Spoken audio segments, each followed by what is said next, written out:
Welcome to the Atheist in Recovery podcast, where we talk about finding hope in recovery. And now your host, Dr. Adina Silvestri.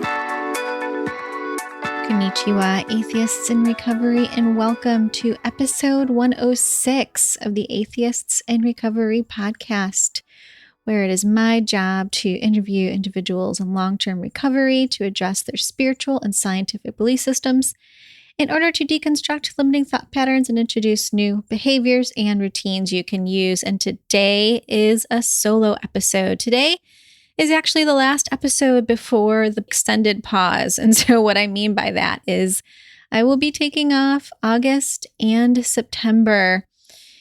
Since COVID, I haven't, and we're recording this at the end of July 2021, and I haven't seen my family in a while. And so I will be taking a few trips in the next couple months. And so we're going to go on a pause and focus on family time and self-care. I'm probably going to be doing a little bit of rebranding with the podcast, so stay tuned for news on that in the newsletter.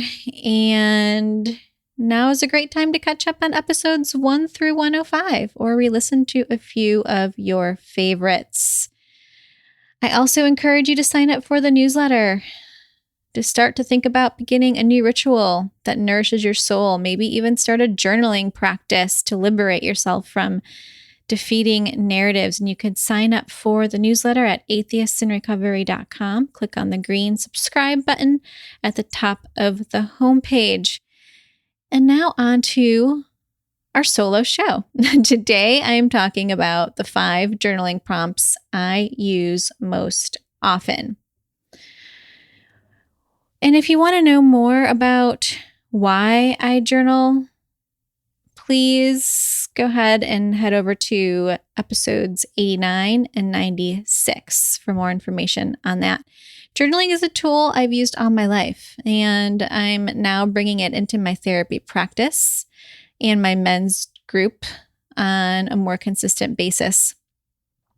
And so I talk a little bit more about why I love journaling in episode 89. You might want to check that out. 3 reasons why I love journaling in the April pause. But I feel journaling is the ultimate tool of self-creation. These stories shape our reality. They help us make sense of our past, who we are now, and who we'd like to be going forward. The problem I see with stories is we believe these narratives, sometimes to a fault, and I'm also guilty of this. The story of I can't depend on anyone may have helped banish helplessness, made us strong, or the story of I'll never find someone to love me. Maybe that has helped us stay invulnerable and closed off.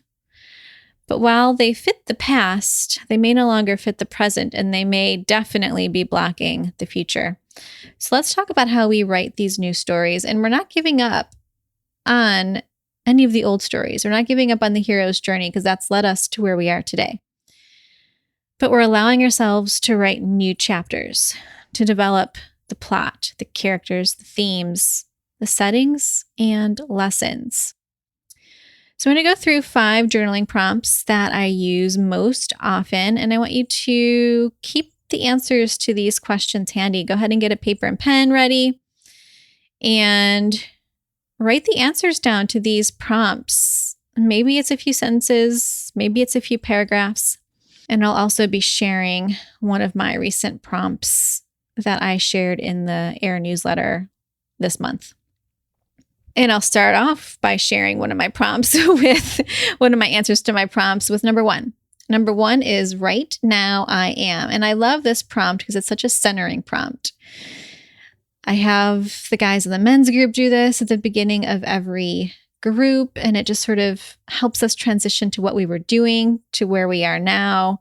Sometimes people are calling in on their lunch hour, they're at work, they're at home, they're watching the kids.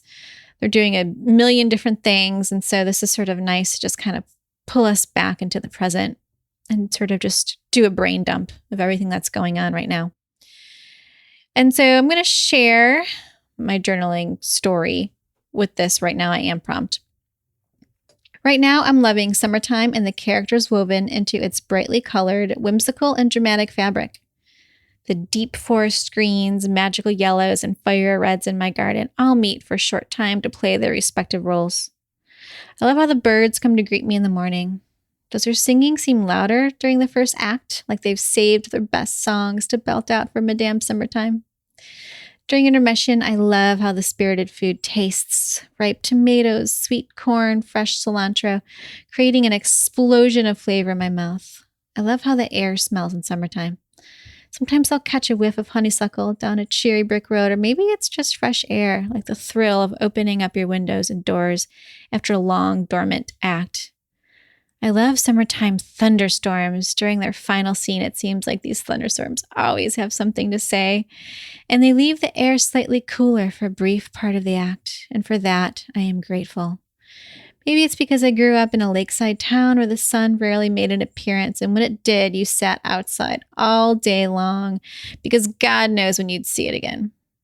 But I often feel guilty when the sun is out and I'm inside, thinking, I'm missing my opportunity to greet her. Can I afford to take this chance? I'm momentarily sad when the play ends, and then I wonder how the patchwork of our different acts will become stitched together like a beautiful, messy, asymmetrical and rebellious, but in all the right ways kind of play. Blackout. So you see there, with that one writing prompt, I didn't write much, and you don't need to, but everything I was thinking, I got out. And so, just start with right now I am and just see where it goes. Number 2, I remember. I remember. That's the prompt for number 2. Number 3, I don't remember a time when. I don't remember a time when. So you see a lot of these, except for the first one, they're past-centric. Number 4, what I've told you is, or what I meant to say is. I really like this one. What I meant to say is. And if you need any guidance on how I handle vulnerability or have handled it in the past, just go to episode 105, Q&A with Adina on vulnerability. Number 5, if I wrote the story of my life up till this point, the chapters would be named.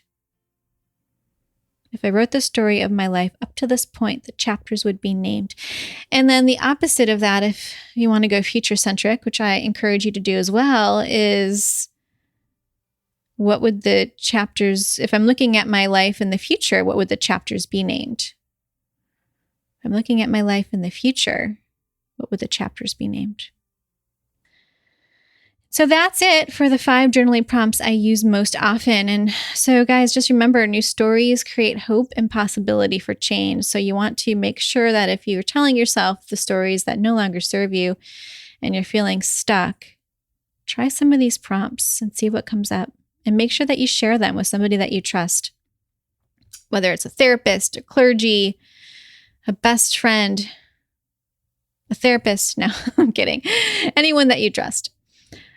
Okay, so thanks again, guys, for listening. And before you go, please make sure to sign up for the Atheists in Recovery monthly newsletter. I'll be, if the pause is extended, I'll tell you there. If I'm changing something with a podcast, you'll know there first what's happening.